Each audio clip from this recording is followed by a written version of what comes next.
I had a splendid voice. In fact, I'd sing in opera if they'd give me my choice. I wrote to Oscar Hammerstein that I would be his star. He said, come down and sing for me, and I'll see how good you are. And I don't suppose I'll do it again for months and months and months. No, I don't suppose I'll do it again for months and months and months.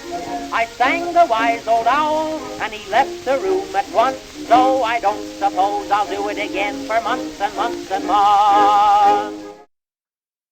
Welcome back to the Recluse's Cookbook. So we've arrived at episode 8 of this series, and we're still going strong with a number of great guests booked to discuss themselves and their work over the coming weeks and months. But for now, I have a wonderful treat for you. My guest this time is Liam O'Muhacan. Liam hails from the west of Ireland and is one of the foremost independent filmmakers that the country has ever produced. His career started back in the mid-90s and it has continued right up till this very day with the release of his latest feature, Abode. I was blown away when I saw this film, and I reckon it's one of the most entertaining, imaginative and influential movies ever released on these shores. In this interview, Liam takes us through his journey as a filmmaker. Ladies and gentlemen, without further ado, I give you Liam O'Muhacan. So Liam, can you tell us who you are and what it is that you're best known to the public for doing? I am Liam O'Muhacan and I'm a filmmaker, and I've been making films since 95. That was when I made my first short film back 30 years ago, and I wrote and produced it. I didn't direct it. I watched somebody else direct and I learned loads from them. And then I did my first feature in 98, 99, which was a bit of a mad film. It was called The Book That Wrote Itself. From the time I started writing it in July 98, late July 98, 11 months later, it was screening at the Galway Film Festival.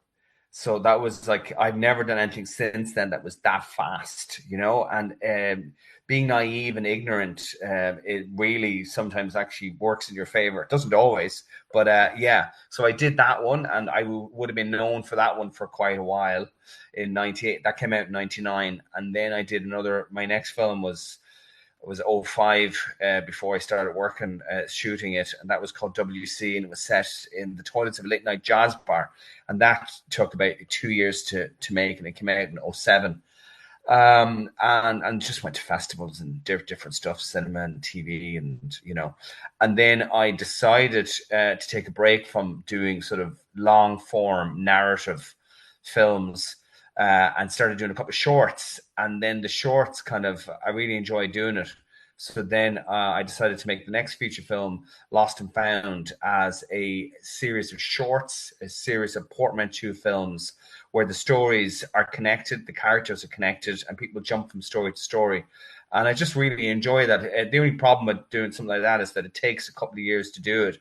So that was like a 5-year project from 2011 to 2016 of shooting, and then that came out. It was finished in 2017, and went to Galway festivals and came out in cinemas 2018, 2019. And it's just like they take so long. You don't realize that when you're working on something, it takes a good few years, particularly portmanteau, a collection of stories. They take just they just take so much longer. You don't realize that that you've spent 5, 6, 7 years between the time that you start working on it to it being shown, but so that's what I did on that one. And then COVID hit in, and lockdown, everything, all that kind of happened in 2020, and I was meant to start on Abode, a new series of shorts, in 2020, and I didn't get to start on until later in 2021. And but it gave me a lot of time to think and to write and to work on stories and characters and see what would work. And I started out on that particular film with about 10 different stories. And by the time I, shot the last one in 2023, but didn't start editing it until 2024, I brought them down to about 5 stories that I was really happy with. So that was 21 to late 24.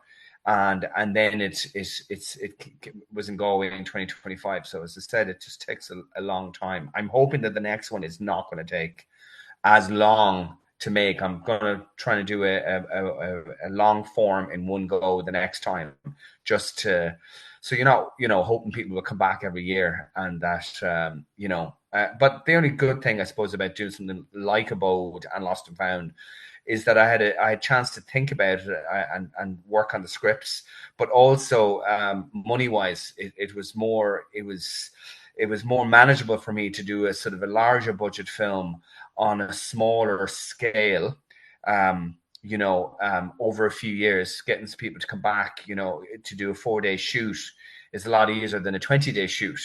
And you can throw, whatever money you have and a good bit of money each year at the different different stories, and you know what I mean. That you probably wouldn't, if I were to shoot it all in one go, it probably would have cost a lot more money than doing it in segments like that. So I was able to tailor both the schedule and the money to get the best that I could out of that short period of time, if you know what I mean. And the same with editing and stuff as well. But it takes a lot out of you time wise, and you're just waiting for something to be finished, So I've known of your work for years now. I think I do remember the book that wrote itself coming out, and the hype around it. You managed to get a lot of cameos into it, I believe. That was kind of. Were you in school still? You must have been very young. I was, I was 17 or 18, I think I was. Okay. Well, that was in 98. So in 1997, I had worked on a lot of TG Cahir programs, and one in particular one called Rera, where a fan would get to meet their idol. And we traveled all over the world to try, and we would never know where nothing would be set up for us. We just knew that somebody was going to be, like Robin Williams was going to be at the DeVille Film Festival, or Jennifer Aniston was shooting, Friends in LA, or Cameron Diaz and Tom Cruise were going to be in Venice. We just knew where they're going to be, and then we had to get ourselves there and shoot it and get it done. And I did like 10 programs, and I think out of the 10, 8 of them we happened to get the fan to meet the celebrity, even though it wasn't organized. And that sort of gave me a really sort of good idea of, the lay of the land of festivals and stuff. And then when I was doing the book, The Road Itself, and the main character wanted to turn his book that nobody wanted to publish, that nobody was interested in, him or the book, he decided to turn it into a movie. He decided to go to the Venice Film Festival and try and persuade stars to come to Ireland to work on his movie based on his book.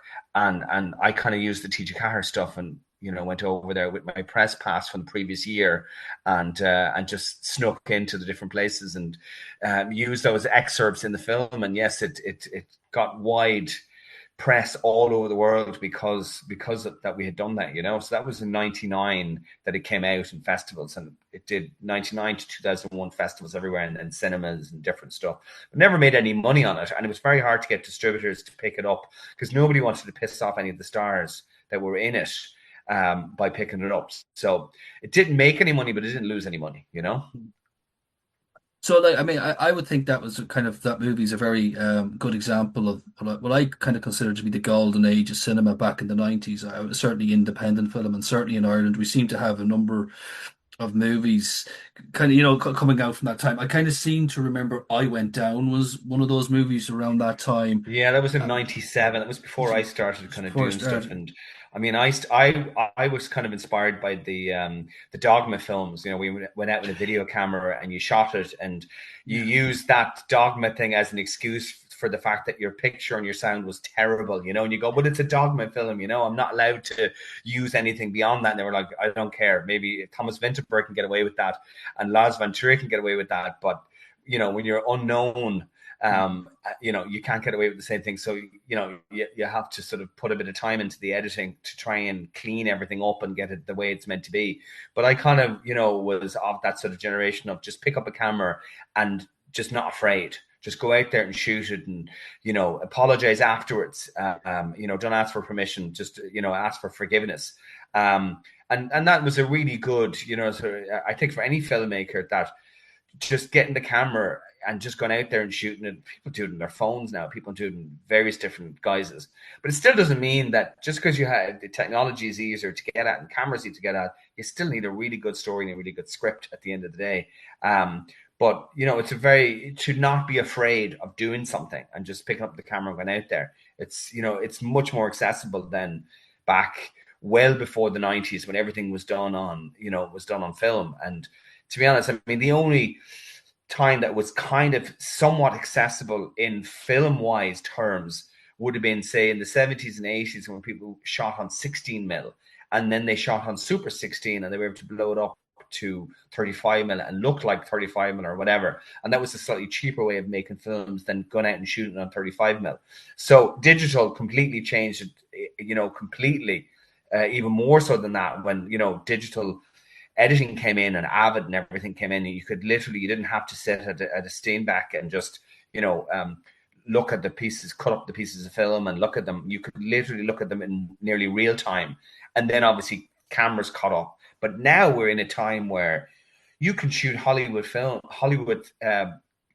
type quality of production values, providing that you have all the other resources from your production design to costume to actors to location. You get to shoot on the Arri Alexa, you get to shoot on the Red cameras. Again, providing you have the crew that know how to use them. But everything is more accessible. But it started in the 90s with things like Dogma and the Panasonic DVX100 and the Sony cameras, and they all started adapting their cameras for it to be easier for you to go out there and literally just shoot guerrilla style. Did you always have an interest in film, or was this something that you kind of fell into as time went by?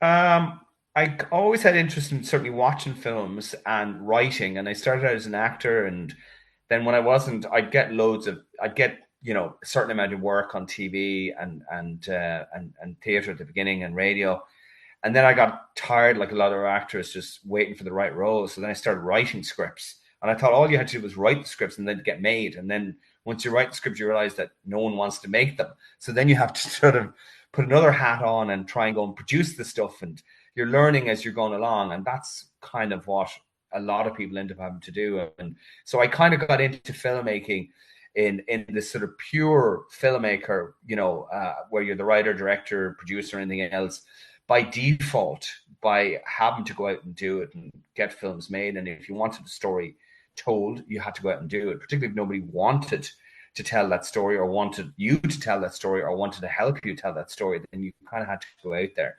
But I think it's kind of like I don't know what that phrase is. It's a vocation in a way. It becomes this sort of your religion of going like, I have to do that. I have to make that film, or I have to make a film, and I'll find whatever way I can to do it. And thankfully, it's become slightly more accessible in some ways. But now distribution is the other side of it. It's accessible, but it's like throwing something into a void. There's just so much stuff out there. So like making filmmaking accessible has now drowned. We're now drowned in, instead of films, we're drowned in what they call content. It's just everywhere, and trying to stand out or make noise in that is just very, very difficult, So does that mean the festival circuit has changed in regard to that? The festival circuit hasn't really changed. I mean, you've got your A-list festivals, your Venice, Cannes, and Berlin, and then you have all the other ones outside of that from, Toronto, Sundance, Tribeca, and whatever. And they're all brands. Those festivals are brands. They're big festivals, and they're huge, huge, huge festivals. And it's about the films, but it's as much about the film festivals as it is about the films. And it's extremely hard to get into, but then there's a lot more film. There's 10,000, or there probably is 15,000 film festivals now. But to be honest, there's only probably about a 50 to 100 worth actually having your film in. And once you get again through that sort of noise or through that full list of, you know what I mean? It's just there's so much out there, that you nearly need a degree in just trying to navigate both the making films and getting them out there. But yes, film festival has changed, and everything sort of evolves. I mean, a lot of film festivals now. I heard of one recently where they're showing TikTok videos because they want to get into that sphere. And before that, they started showing episodic TV and once-off documentaries for TV, and so it's evolving all the time. That you wonder what is it evolving to. But my big worry and big fear every time I bring a film out, and each time that I bring something out, and I've noticed it this time more so than any other time, it is, and it's not just my films, it's even much bigger films. You are working so much harder to try and get an audience in. It is extremely difficult to get people into cinemas. Really difficult. And you're doing everything, and it's the same is probably for digital as well, where you're trying to get eyes on your film on whatever platform. But it's very hard to, unless you're with one of the bigger companies, like major companies where they have a monopoly on, both stuff going into cinemas and getting the best time slots and whatnot. You're competing with them, but also on digital as well, where you're trying to get your film seen there and listed and eyes on it. But it's just very, I think the more films you do, the more you're in the industry, the more you realize how small you are and how difficult it is. But you have more experience than a lot of other people, that you're able to find ways around that to get your stuff seen, heard, talked about, and people to sort of pay attention to it. But I don't think it's for the it is a difficult. I wouldn't advise people to go into film to make money. Oh my God. I wouldn't advise anyone to get into any of that type of industry to make. I'd say you have to start with a big fortune to make a small fortune. And it's very, it's tough. This is probably the worst time to be asking me anyway, any of this type of stuff, since I'm in the middle of, I've just distributed Abode in Irish cinemas, and it did quite well, but we had to do so much work to get people in. We had loads of Q&A screenings, during the release in November, and a lot of them were sold out, but we had to literally do all of the social media to get people in.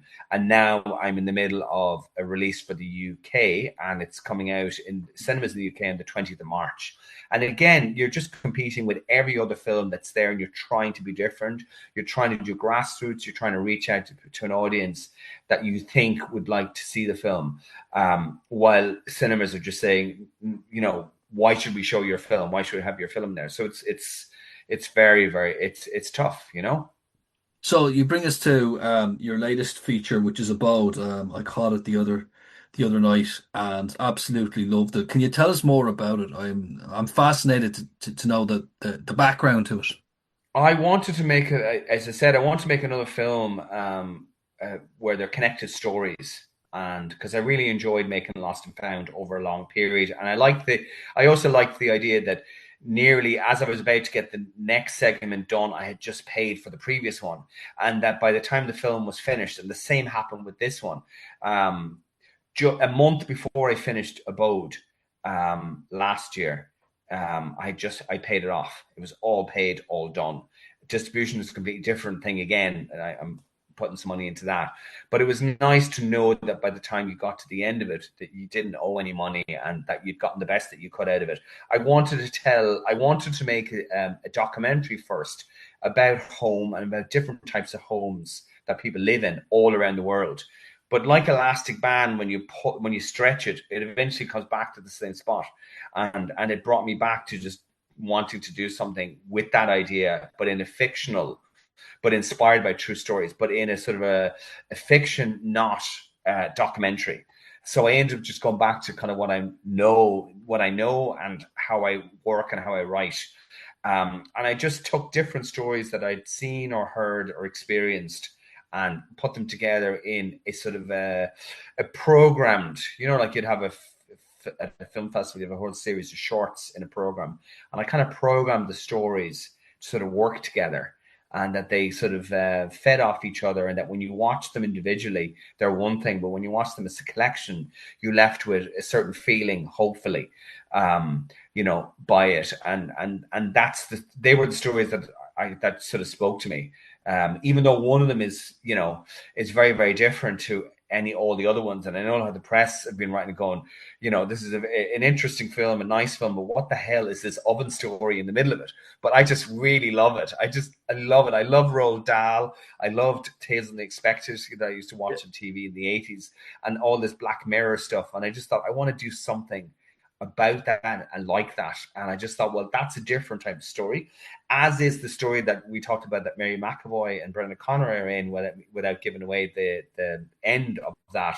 But that's kind of a different film in there as well. So those two are very different films. And then the other three are dealing with, sort of social issues that we're seeing all the time about home, housing, and homelessness, and trying to find somewhere that you call home. So I just threw the whole thing into a cauldron, and that's what I ended. This is what I've ended up with. I'm glad that you brought up the oven one, because I was sitting through watching it, and I remember just laughing on the final frame of it and going, "This is like something out of Inside Number 9," and this is exactly why I loved it. It's like, you must have some mind for genres, because Well, it's not just that. It's also, I was also thinking, I want to put the audience, I don't want them to feel comfortable. I want to put them a little bit off and off center. So, because like you start off with the story about the restaurant, and you kind of know where you are by the end of it. And then your second story about, the shopkeeper, and, without going to the end, and the end is quite surprising. And you're kind of going, oh, okay. Some people get what the character is, and some people don't, and you get something from that. And then you come to the oven story, and it's like, whoa, this is not what I was expecting. And part of that is that before you get the oven one, you have the woman with the adoption story, and then you have the oven one. And I didn't want people to be able to guess the fifth story, because the fifth story is such a lovely and sweet and story. And I wanted you to be completely off guard. So by the time you got to the last story, you didn't know what you're going to get. And that's kind of why I did that as well. And also, I just love those type of stories, and AI is all around us at the moment. And I just thought, well, let me try and do something on that. My version of that, the Knight Rider type budget level of, of that story, because I don't have the technology or the money to be able to do huge, massive AI type stuff. So it's kind of like pasted together, Well, it certainly works, because I didn't see the ending in the last story coming, or I didn't see that kind of twist or turn in it, and I just went, wow! I just went, that's some writing, that's some filmmaking. Well, I mean, when you're writing stuff as well, you kind of want to write some different stuff, because you get bored. You can get bored easily. You get bored as a writer, and if you can get bored as a writer, you certainly will get bored as an audience. So you try and, find different twists and turns that you're going to put in, and you're like, there are no rules. I mean, you're always being told that the 3-act structure, and and that your first change or turn has to come at 20 minutes, and then the next one in the next 40 minutes, and all these different stuff, and you have different characters, and you have different plots and subplots, and they all have to come together at certain points. But like, those are rules, but like, there shouldn't really be any rules in cinema. I mean, you look at a film that I absolutely love that was made in the 70s that Nicholas Roeg made, called Walkabout, which any filmmaker would look at that and just go, that's how I want to make a film. There was 4 people on crew. That was it. It was pretty much all done in the outback. They didn't need lights, because they shot it during the day and they used natural lighting. They shot on film. Nicholas Roeg shot it himself. I think he was the DP on it. So it was just him and a sound guy, and I think costume, and maybe makeup, maybe not even. And there was just 4 or 5 of them, and they went out there and they shot it, and they did it the way that they did it. And, obviously the light in Australia is so much better than the light that we would get to be able to use. But just, what I mean? You didn't know what you're going to get. You didn't know what you're going to expect. And a lot of the times now, not necessarily in film, but in TV, or certainly on certain streamers, you're getting stories that are just, you don't know what you're going to get. You're not expecting stuff, and people are taking chances. People are taking risks and stuff. And I just think, You should be able to tell whatever story you want, providing that you either entertain or educate your audience with it. So you wear a lot of hats in this movie and your other projects as an actor, writer, producer, and director. Which is the one you think is the one that I suppose I don't want to say interests you more, or it's the one that you definitely are probably more passionate about, or is there one? Or are you quite happy to say they're all? I think I just go with the label filmmaker, and Yeah. whether you when I write it, and that process is done before you start filming, and then the production you're putting it together as a production, and you have you're doing your recce's and you've got your pre-production for a good few weeks before each, say on this particular thing, each story, and if you're doing a feature, you might have it for 6 weeks beforehand, and that is to get everything together. If you are prepared prepared really well, by the time you get to shooting the film, you shouldn't have to do a lot of directing. If you cast it properly and the script is right and all your crew and your creative people are all right and everything looks good and you have just about enough money and just about enough time, hopefully it comes together. I see myself as a filmmaker, and I've been in other people's films as an actor. I haven't written for anybody else. I'm not saying that I wouldn't. I just haven't, and I haven't really been interested in. I mean, that doesn't mean that I couldn't go and sell a script. Maybe if somebody offered me loads of money, I might think about it. But I wouldn't tend to write for other people. I would write for the stuff that I'm doing, and I have an idea of how it's going to come together. And I can see it in my mind's eye in directing it, and how it's going to come together and editing the whole lot. But at this point, I just do lots of different things, but I try and manage it. Like in the different stories I was in, I didn't play a lead character. I played a support in 2 of them. And then I played small minor characters in the other ones, so that I was able to just manage it in a way that it was, I could do it, if you know what I mean. And on a 4-day shoot, I think as an actor, I was in maybe a day and a half. And that's really it. I wasn't in any of the big scenes of the last one. I was originally meant to be the lead character in that one. And I just thought, it's going to be very hard to direct kids while you're in it at the same time. So I didn't. I decided I'd play a different part in that. And then I had such a big role in the Molly story that I thought, okay, I don't really need to be in the main or lead character in all of them. I don't know where I've gone off kilter on your question there. No, I don't have any particular. I like doing lots of different stuff on film. Yeah. And that's kind of what I've kind of got, the niche I've gotten into and what I'm doing.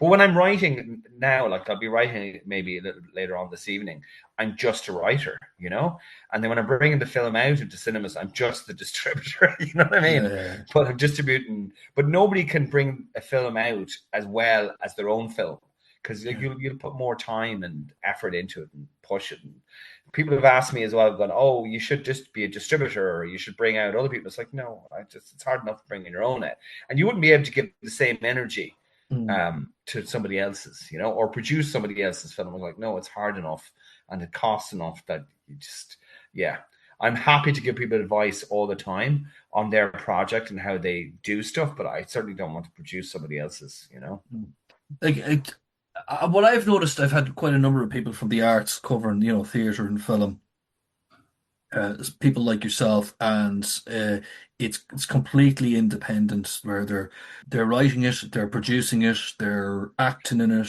they're responsible for stage management, whatever it might be.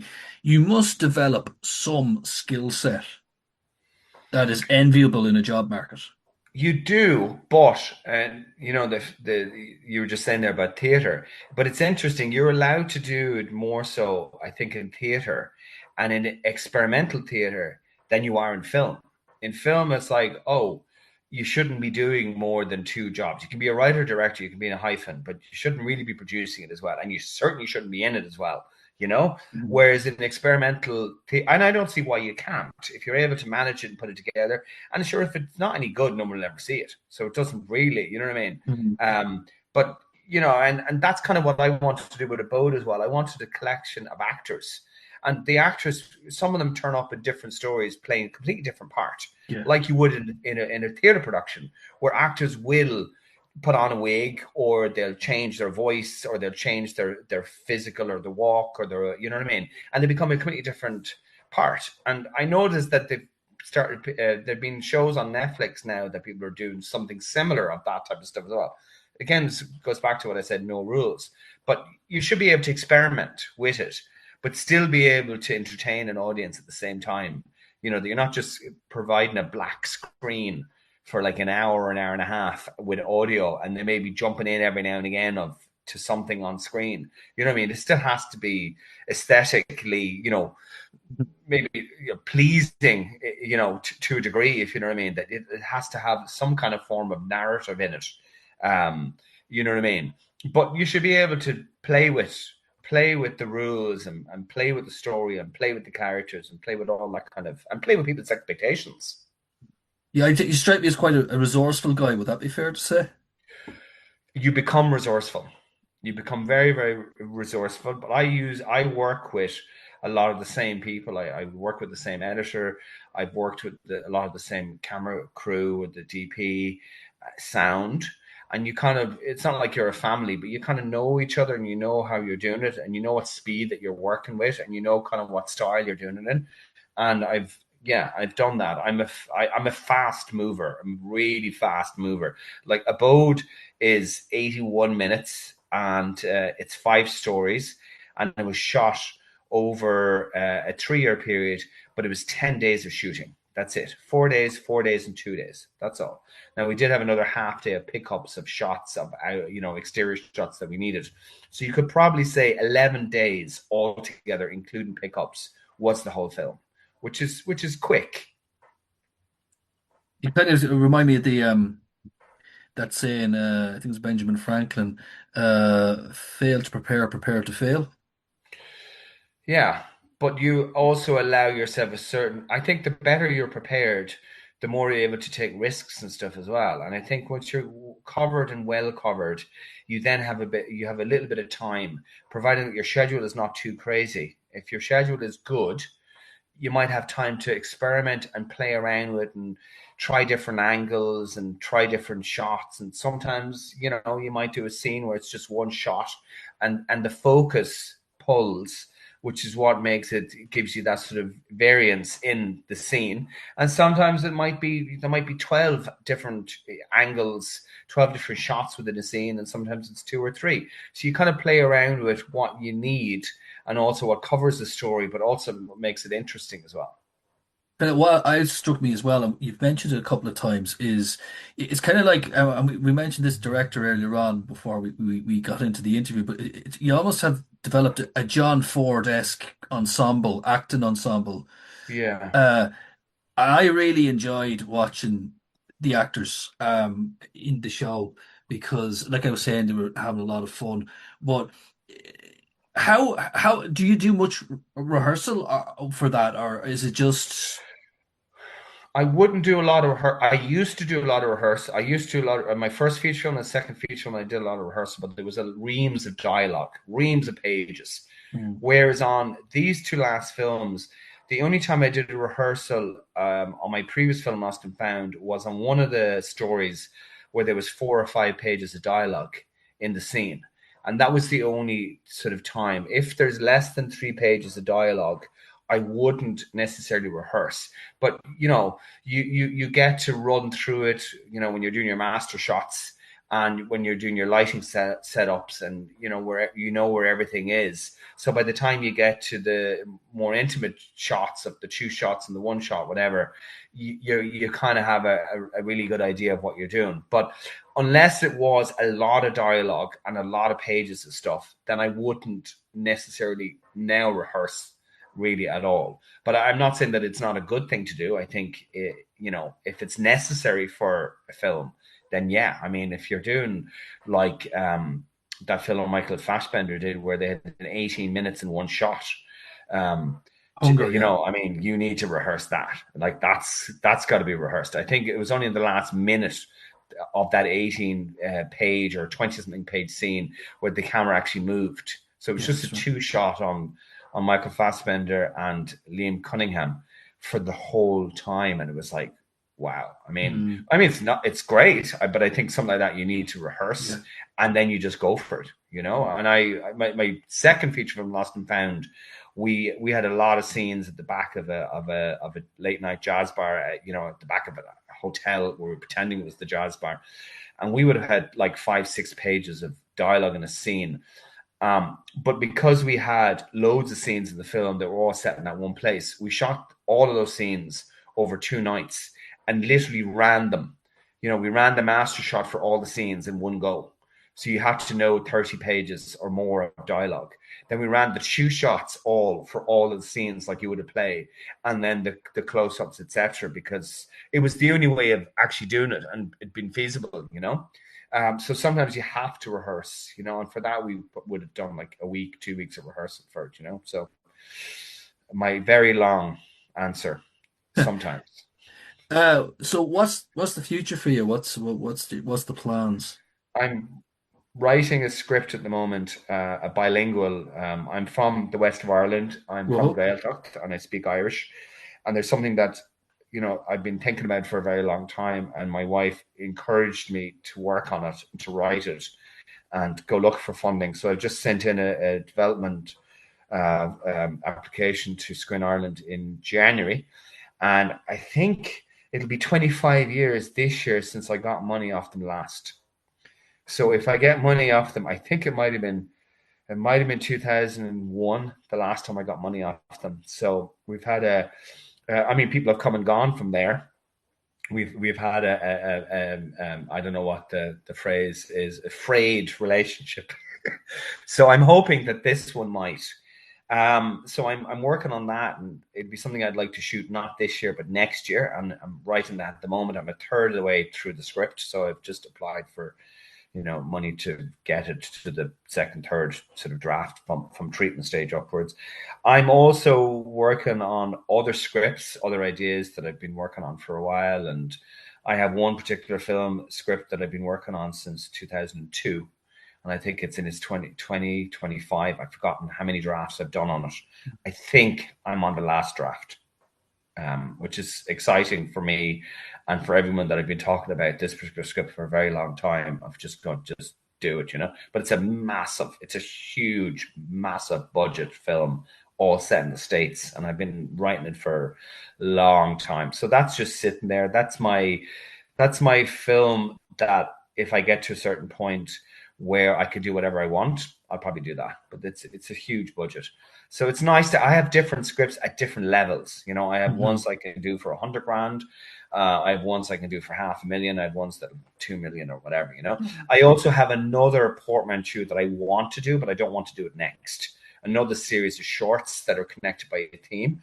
And I have the stories already in my head, and I'll mull them over for a while. I'm hoping to do the Irish language one first, and then maybe go and do that.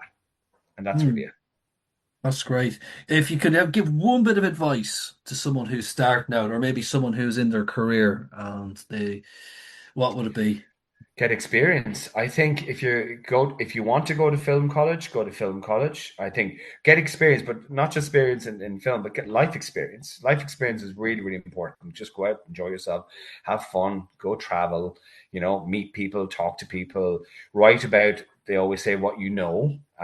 If you're going to be a writer or if you're going to be a filmmaker, go to film college if you want to do that. If you don't, then go out and try and get an internship or a shadowing of directors or different people on a set. Go work on a film set. Go pick up a camera yourself, and don't be afraid. And you don't know anything. You think you know everything at 18, 19, 20. And then you realize when you're much older that you're still learning. I knew everything when I was 18, 19, 20. I knew everything. And then I realized I didn't know anything at all, So that's it. Listen to people, but also, take your own advice as well, and listen to yourself as well as listen to other people.